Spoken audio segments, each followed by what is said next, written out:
MGM presents Westworld. Your attention, please. We will soon be landing at Westworld, the ultimate resort. We have you on grid 5, over. It consists of 3 worlds of the past. Locking in now. Worlds where you can live out your every fantasy. There's Roman world, the lusty, decadent delights of imperial Pompeii. Notify ground crews. Medieval world, chivalry and combat in 13th century Europe.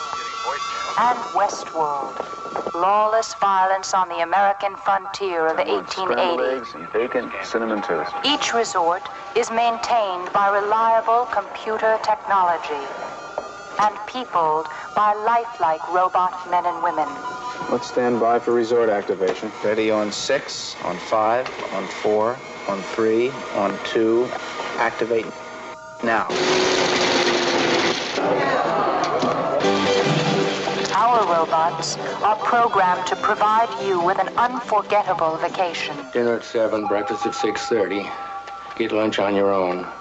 Don't look like much here, but we have everything.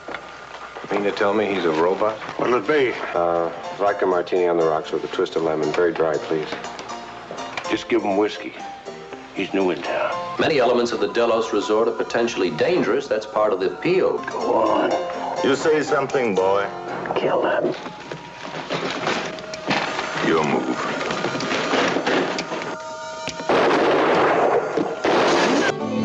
Our technology is designed to provide all this in complete safety. In Westworld, frustrations find release.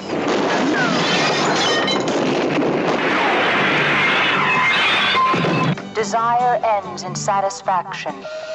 Let me handle it. And all in a controlled environment. That's not supposed to happen. We know you'll enjoy your stay in Westworld.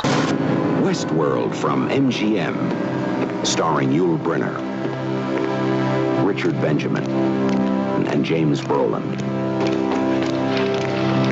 Westworld, the ultimate resort. Boy, do we have a vacation for you, for you, for you, for you.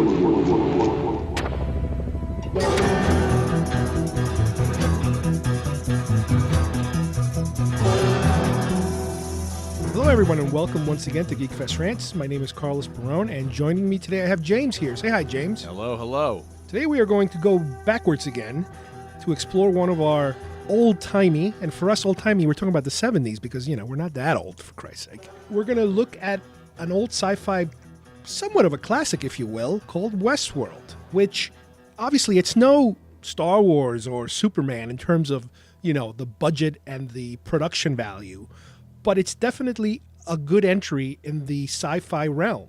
Involved in this film, the director Michael Crichton, big best-selling novelist, movie director. We're going to talk about this film and other connected films that, he has explored this before, this theme of, the super advanced amusement park going slightly wrong and killing people in the process. He seems to like that subject. And obviously, he's a sci-fi, I don't know what you would categorize him, but he's into the whole technology going wrong theme. So, James, tell me a little bit what you remember from Westworld. Westworld is really a fun movie because it takes place in an adult Disneyland. It's basically a copy of Disneyland in a way, with the animatronics being a lot more realistic. Very realistic. Well, this is 1973. Disney World had opened a few years earlier in 1971. So I don't know if that influenced Crichton in his idea that, hey, well, what happens if the Pirates of the Caribbean breaks down? And that's actually a joke in one of his future movies, his future stories. Delos is 3 worlds. Westworld, a cowboy theme. Medieval world, which is like kings and knights in Europe. And Roman world, which is a type of, Roman Julius Caesar era type of world where anything is possible. Violence, sex, drunkenness. The robots are programmed to be basically whatever you want them to be. And the guests who come in are paying $1,000 a day for this experience, this lifelike experience, which I think would be fantastic today. And Richard Benjamin, who is not as popular now. But at the time, he was very, very well known, and he's a still, comedic actor, and yeah, he's still very respected. He was in a number of movies. Yes. He's married to Paula Prentice. Look him up. There's a lot of stuff out there that you'd probably like. There's a Takeoff on Friday the 13th that he was in that has some pretty funny moments. Saturday in the it. 14th. Exactly. So that does a little bit of an airplane-esque type of takeoff of the horror movies of the time, like The Omen and Rosemary's Baby, things like that. And at first in the movie, Brolin is the straight man, and Benjamin is the almost like the sidekicky type of goofy. Well, James friend. Brolin has been there before. He's done this. He's had a great time, and he wants his buddy to lighten up and come out and have this fun time. And along for the trip is Dick Van Patten. I wouldn't call him a young Dick Van Patten because he's probably middle-aged at that point, but you'll know Dick Van Patten from Age is Enough and various other other secondary character in the movie. Kind of comedic. But somebody who's very well-known and very respected is Yul Brynner. And he did this movie, and this character of the gunslinger, which is almost a takeoff of his Magnificent Seven character. Yeah, he even dresses like him and everything. This is a guy who's well-known at the time. Yes. He's not. So to get him as the bad guy was probably a good get. But he's a little older. He's a little bigger. Well, I mean, he's he not didn't in look tip-top, large or anything. You know, he was huge. He's probably in his 60s at this point, right? But I mean, his popularity was really big in the, I would say, 50s and 60s with the Magnificent Seven films and that sort of stuff. Right. King and I, right, and all that stuff. So here, you know, he's got that Shatner thing. He's not exactly tip-top shape, but he's people knew who he was, and it's well, he's in it, so maybe it's pretty good. Let's check this out. He's probably the biggest name in the movie. Yeah. And also a young man named Alan Oppenheimer, who's not so young either, plays one of the Delos scientists. And he was pretty well known for various things. He was in The $6 Million Man and a couple of other things. But he always plays like a scientist type. He also did the voice of, I think he did the voice of 7 Zark 7 on the Battle of the Planets, for some of you people who follow that. Anyway, back to our story. These guys, they're going through a regular, typical Western-themed adventure, drunkenness, gunfights, bar and fights. Costumes and everything. They got to dress the part. Wenches, bar wenches. Yeah. They're in the bordello, the saloon, the whole thing. Whatever. Right, the hotel is theme hotels. Everything has to be your room, you're authentic. checking in and you're taking a bath in a big old steel tub and shaving with a straight razor. Everything is like it would be in the Old West. And you're figuring that's the way it's like in the Roman world as well and medieval world. We don't know that at the time. We really just get a vibe, and people say, oh, where are you going? Well, I'm checking this out. I'm going here. Before they separate into different areas. And they separate into... Now, some of these parts of this movie have been spoofed by various other groups like The Simpsons. And a lot of Disney and just technology gone amok are shown here. It strips away all the childish and kiddie aspects of Disney and leaves you basically with the adult part, more like an Epcot type of setting where it's a little more adult-oriented. And that would be great if Disney could do something like that. That's not their aim. Their aim is to have a family-oriented type of place. I'm actually surprised somebody hasn't tried to do something a little bit more adult-oriented.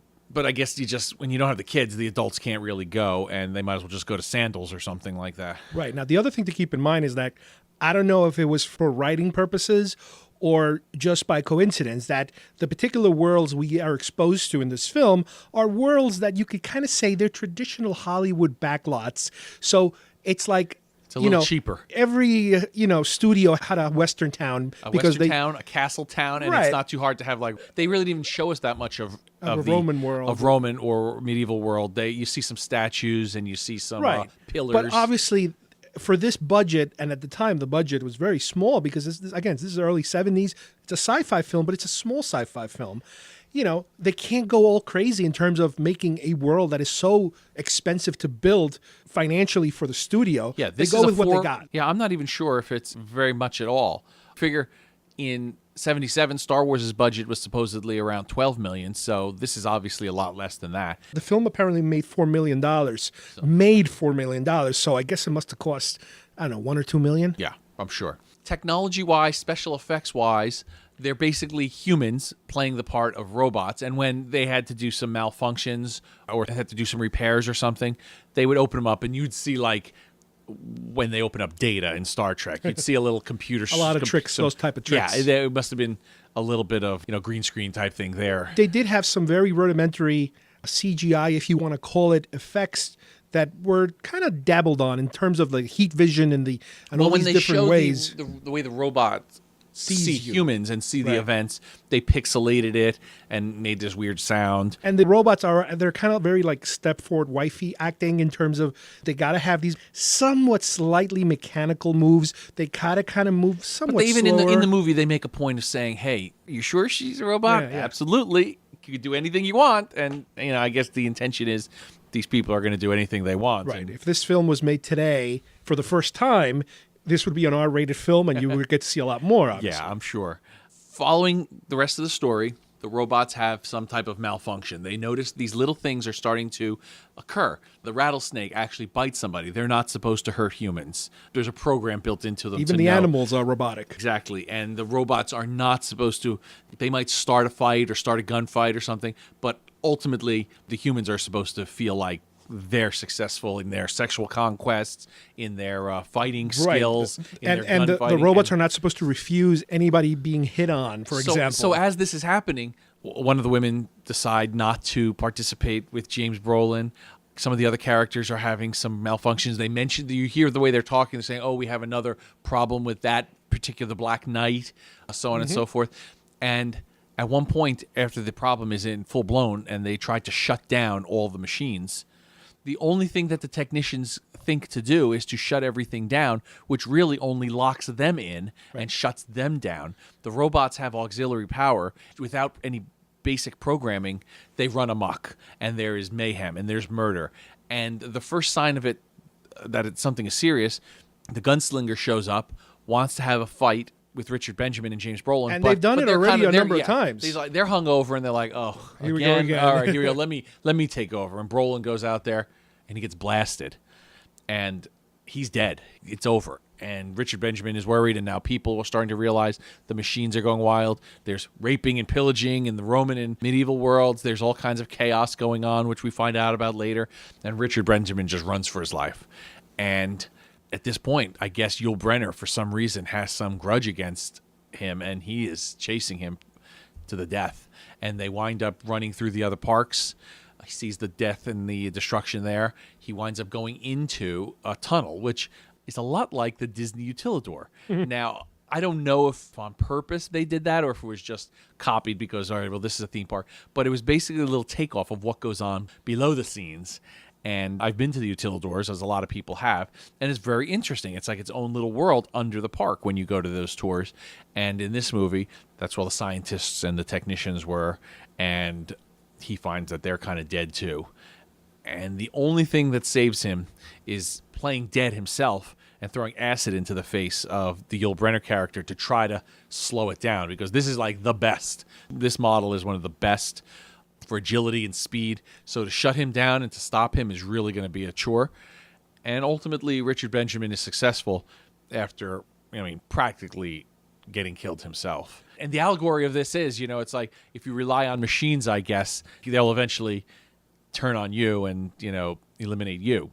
So I think that's a Michael Crichton thing. I think that's something he's fond of. We've seen that in Jurassic Park later on that he wrote. He didn't direct it, but he was very obviously instrumental in it and how it came to screen. Right, and in the Andromeda Strain also, it's the machines turning on you type of scenario.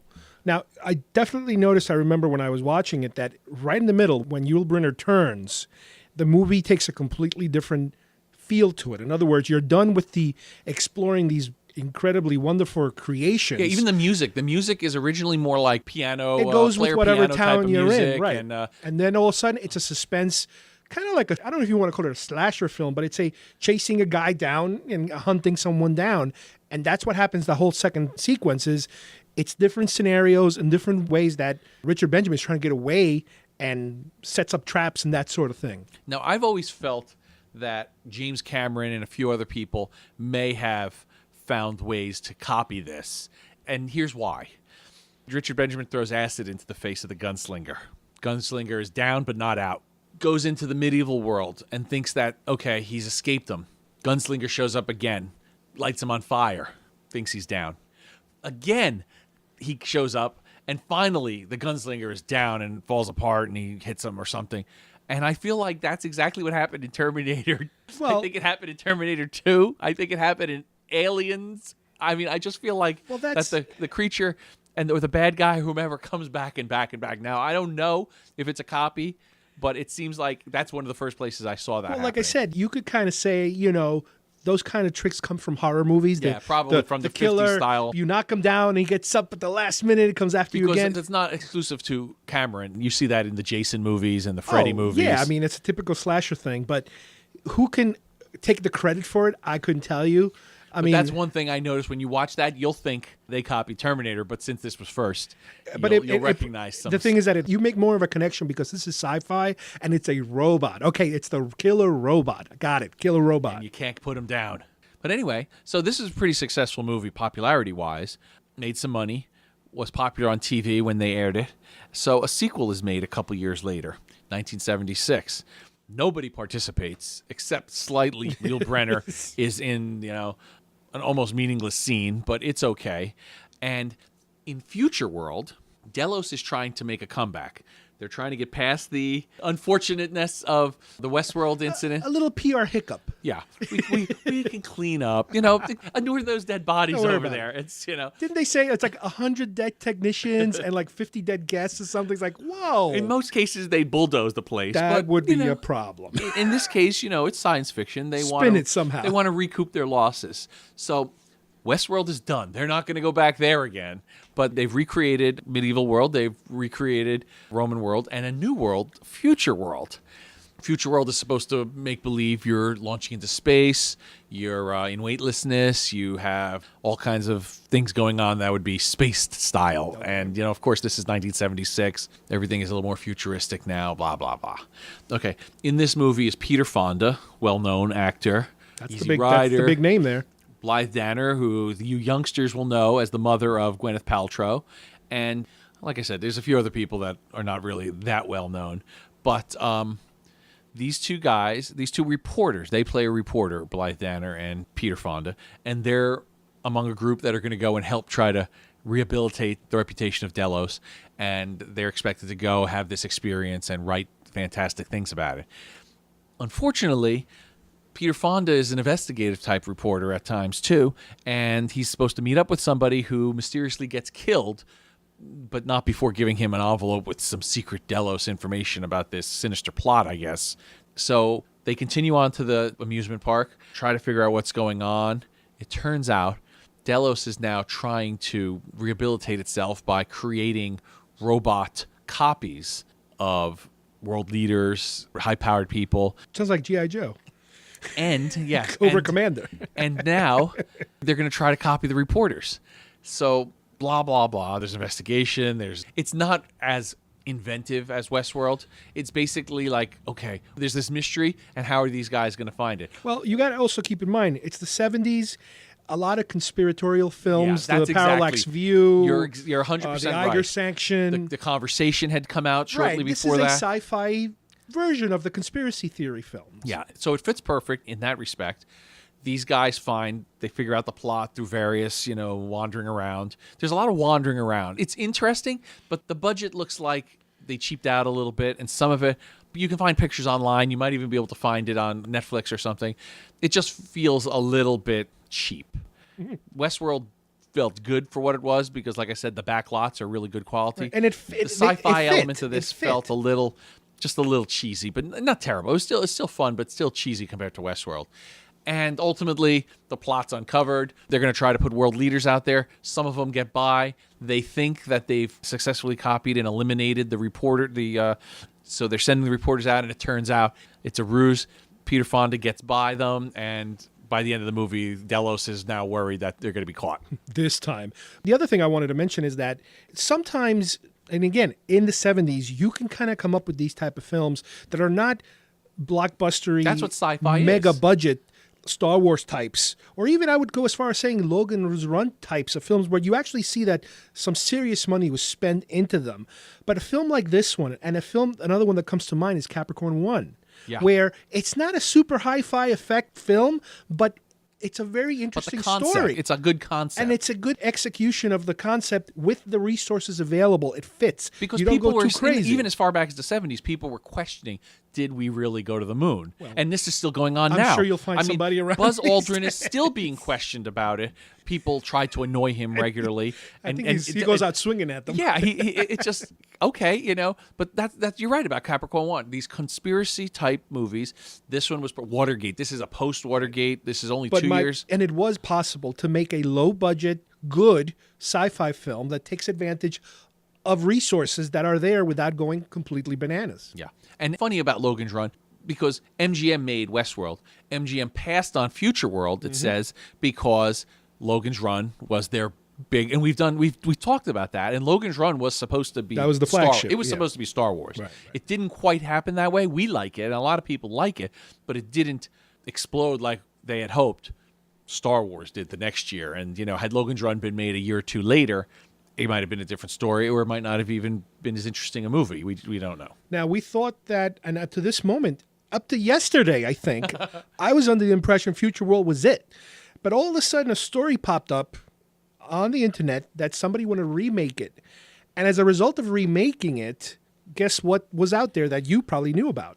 Well, I can't remember ever seeing it, but Beyond Westworld was a show. Now, I'm guessing this was going to be like Logan's Run TV show, and some of these, when they bring a movie... That blockbuster? For every MASH, which is 100 times, 1,000 times better than the movie and goes on for many years, there's a whole lot of Logan's Run TV series, and now Beyond Westworld, and various other ones that we could do a whole show on those. In fact, we should do a show on all the bad movies that have come from TV shows. Bad pilots. Yeah, and so anyway, Beyond Westworld was more of the Delos conspiracy type things, and how they were going to have robots infiltrate key members of the military. Right, they're already like in this was there. basically this was, even though it's called Beyond Westworld, it almost feels like a direct sequel to Futureworld on TV because of how they're trying to infiltrate powerful people for their own corporate greed and quest for power. Again, the robots taking over, blah, blah, blah.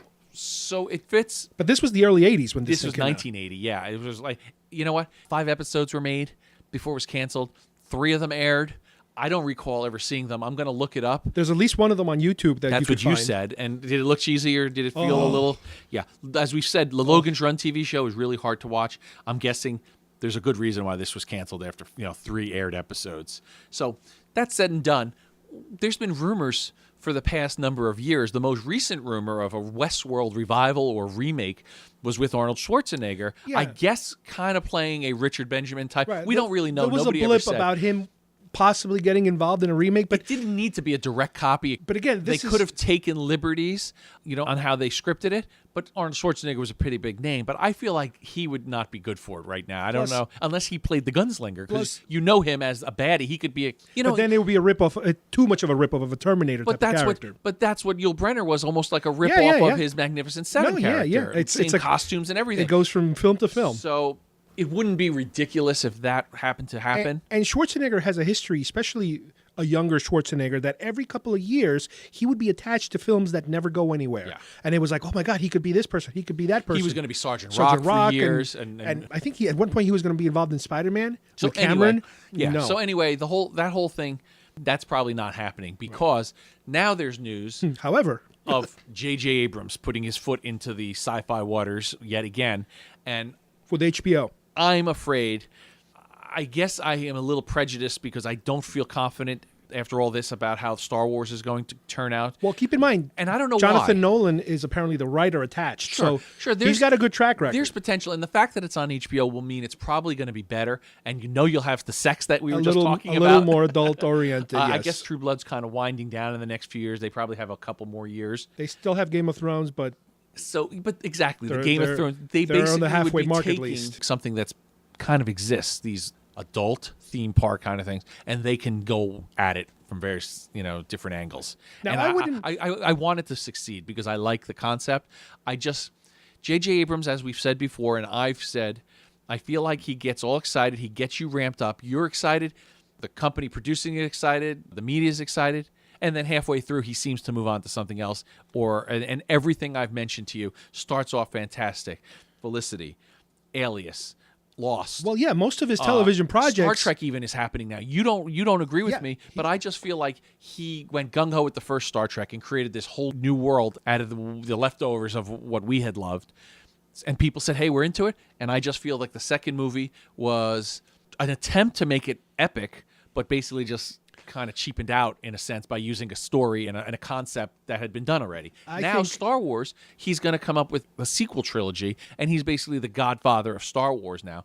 And is he going to get bored after the second movie? I think you get a different thing when he's directing than when he's just But he directed developing. Star Trek Into Darkness. No, but what I'm saying is that most of his recent television experience, even Lost, which is probably, I would say, maybe his biggest show that he was attached to. And he only really directed the first episode. He only started it and then handed off to someone else. Yeah. Same thing with Fringe. But when you attach a name, and I feel the same thing should be with the Steven Spielberg. They were for a while in the 90s and the 2000s. A Steven Spielberg production didn't mean Steven Spielberg did anything on it except same thing with said, Lucas. hey, that's a good idea. Well, Let's do Sequest. You remember Lucasfilm Presents. Yeah. Amblin Presents. Steven Spielberg Presents.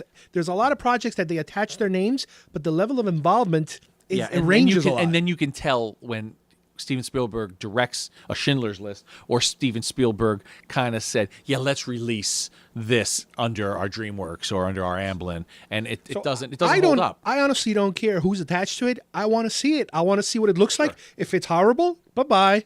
It's just too bad when stuff we love from our youth, or not even just from our youth, from recent years, and you hear somebody's going to remake it, and if it's really bad, then, and as I said with MASH, for every Battlestar Galactica remake, there's been Bionic Woman and various other things that we could talk about that failed. Well, Battlestar is a great example because there's a typical example of something that the core fans shuddered when they were hearing about what was coming. Everybody. Well, maybe you didn't, but I definitely worried about it. I didn't shudder. I was like, let's see what happens. But talk about, I think there's no show like Battlestar where the turnaround has been so and blew amazing. People's mind. And people who couldn't even stand the name Battlestar or science fiction have come up to me and said, I finally watched it. I'm glad we finally watched it. It was fantastic. I don't know too many people that are like, you know what, the original is still the best character, the best effects, the best storylines. Like but the new 1980 was just one. No, dude. Yeah, people are blown away, and the level in which it's. People have embraced it. I would like that for a Westworld type story. But you're right. For every Battlestar, you got 1,000 failures, along the way. So let's hope they do it. HBO, I know, can do some good work sometimes. I mean, like I said before, Empire, Game of Thrones, Broadwalk Empire, Sopranos. So they have good track record. They tie that all into something science fiction. You never know. So hopefully, I don't know, maybe within a year, this pilot will be done, and maybe we can see it. Hopefully, by next year. By next fall. Who the hell knows? I hope so anyway. But anyway, I would say if you guys have a chance, definitely take a look at Westworld. It's a great sci-fi film. The other two, if you want to, for curiosity, go for it. You're a completist. Yeah, I mean, I'm going to try watching a little bit of that television show because it's intriguing, but from the tiny little snippets I saw, it was like, oh my God, what a train wreck. So I would like to thank James for joining us today. Thank you, James. Thank you. And we will see you guys here next time at Geekfest Rants. Bye-bye, everybody. What is your name? Gardner Lewis. Just got back from Westworld. Tell us how you liked it, Mr. Lewis. When you played cowboys and Indians as a kid, you'd point your fingers and go bang, bang, and the other kid would lie down and pretend dead. Well, Westworld is the same thing, only it's for real. I shot 6 people. Well, they weren't real people. What Mr. Lewis means is he shot 6 robots, scientifically programmed to look, act, talk, and even bleed just like humans do. Now, isn't that right? Well, they may have been robots. I mean, I think they were robots. I know they were robots. Yes, the robots of Westworld are there to serve you and to give you the most unique vacation experience of your life. Thank you, sir. Well, there are some of the comments of the people who just returned from Delos. Why don't you make arrangements to take our hovercraft to Medieval World, Roman World, and Westworld? Was it worth $1,000 a day? Contact us today, or see your travel agent. Boy, have we got a vacation for you. Stop! That's not funny.